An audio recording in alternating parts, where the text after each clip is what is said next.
mixed group, white, blue, and orange collar people, everybody is qualified to have this dialogue, right? If you've made them feel safe, and as they hear other people share their stories, then you got it. You got your dialogue, okay? And we're going to talk about a thing called the tipping point. And if you can picture a teeter-totter, on the one side of the teeter-totter, we put basically your experience. We choose a topic in the facilitation guide. So there's a topic that's chosen. The topic that we've chosen for tonight is how do relationships get initiated, okay? And that goes on this side. Notice, everybody has experience with initiating a relationship. Remember the family cycle? We all crave companionship, and we have all pursued companionship. So we've all experienced the initiation of a relationship with another companion. Regardless of your current state, right? Everybody in the room has experienced that, regardless of white, orange, blue collar. So now we have a basis for a dialogue. So we share, right, the relational exchange. We begin sharing our experience about relationships. It has begun, okay? There's one side of the teeter-totter. And in a typical family life group setting, you're going to have an hour and 15, 20 minutes, depending on the situation. You're going to get a lot more dialogue. And us as facilitators, people that are facilitating, you want to be open, vulnerable, and transparent with what you're saying to provide that safety, like, oh, I can tell them my story too. So no one is, no one is labeled. People aren't going to look around and say, oh, she's a facilitator and he's a mentor and I'm the client here. No, Yeah. Everybody feels And like they're the same. right, and it's your job to create that. Right. So it's your job to create this platform, the level playing field, and you create that. So for example, community groups. This is my typical dress clothes. Occasionally I have a shirt, all right? If I'm late for community group, one thing I have to do, and it's not eat dinner, it's get out of these clothes. I don't wear these clothes to community group. I will occasionally wear this shirt, but I'll have tennis shoes and jeans on with it. That's as dressed up as I want to be.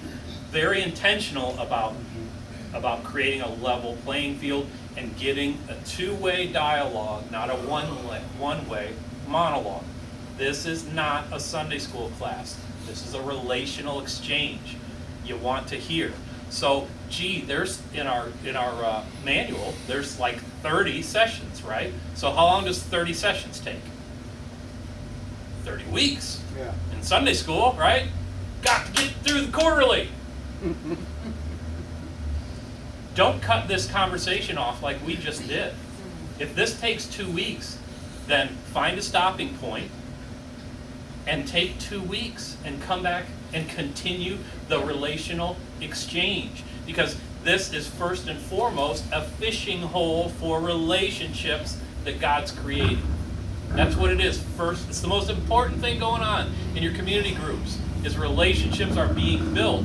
And those of you that are facilitating and those of you that are leading this initiative now, it's your job to create that dynamic and maintain that dynamic in these groups. This is part of how you cross the social gap.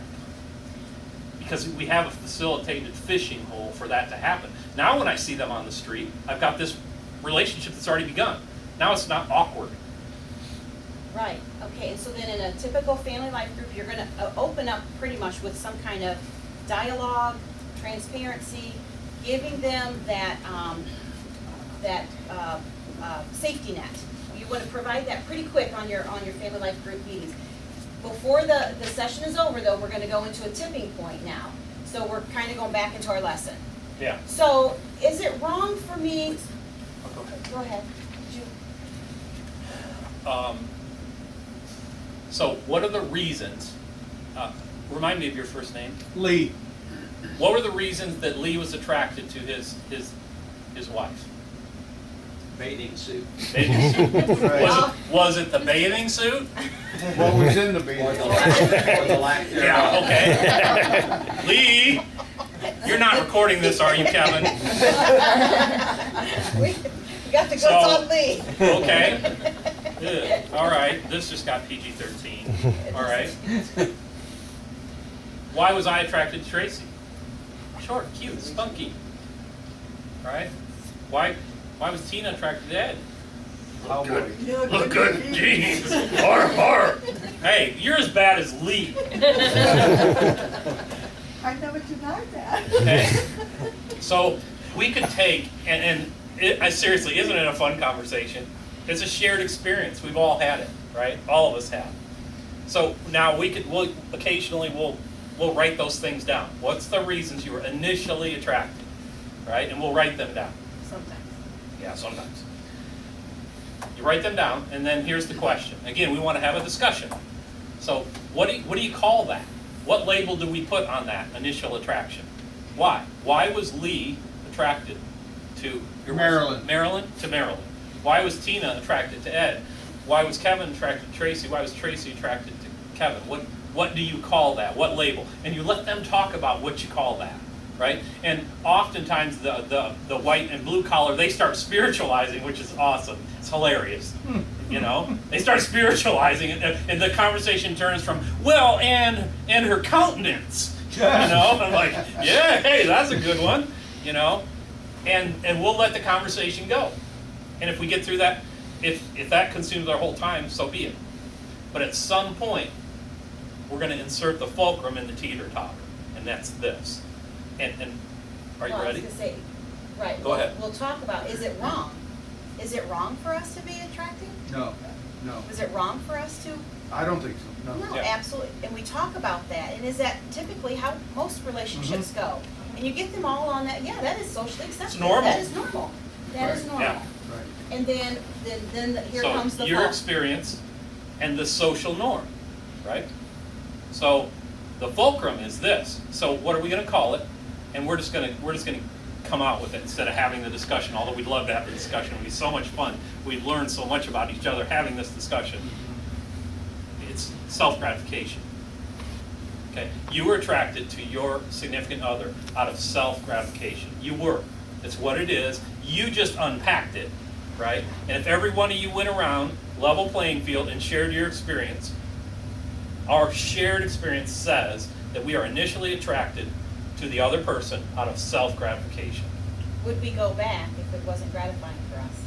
Would I continue talking? Would I kiss her the second time if I didn't enjoy kissing her the first time? Would I go farther? No, it was pleasurable. Okay? Everything about our relationship was pleasurable. If he didn't make me feel good, I didn't want anything to do with him. And what does the world say when that does happen? I don't feel good with him anymore. He doesn't make me happy anymore. What does the world tell us to do? You deserve to be happy. If they're not making you happy, Ditch right? him. Get out of that Get rid of him. relationship. It's totally normal. So our experience, the social norm for relationships we submit to you now is society generally says that you should be happy in your relationship. The other person should make you happy. In other words, you should be self-gratified by your partner. That's the social norm. Next question. And everybody's qualified, and we'd love to unpack this. But are you experiencing this with us? Yeah. How's that working out? She gets better looking all the time. Smart man. Around us, how's that working in our community? Society says self-gratification is the basis for my relationship. How's it working in our society? Not What- good. Not What do good. you see? Never It's satisfied. failure. How did it work for you? How's it working for you? Hey, Christians, let's forget about them for a while in this community. Hey, white-collar church people, does self-gratification creep into your relationship? You better believe it does. Just a little sidebar there. Our success rate nearly 100% in spiritual growth and transformation with our volunteers. 50-ish% with our community participants. Because you're guilty too, it's just white collar. I'm guilty. It's just white collar. I don't hit them. Self-gratification, social norm. Now we're ready for the other side of the teeter-totter. The biblical norm. Mm-hmm. What does the Bible say? Now, if this is very early in a group, we may end this discussion one of a couple of ways.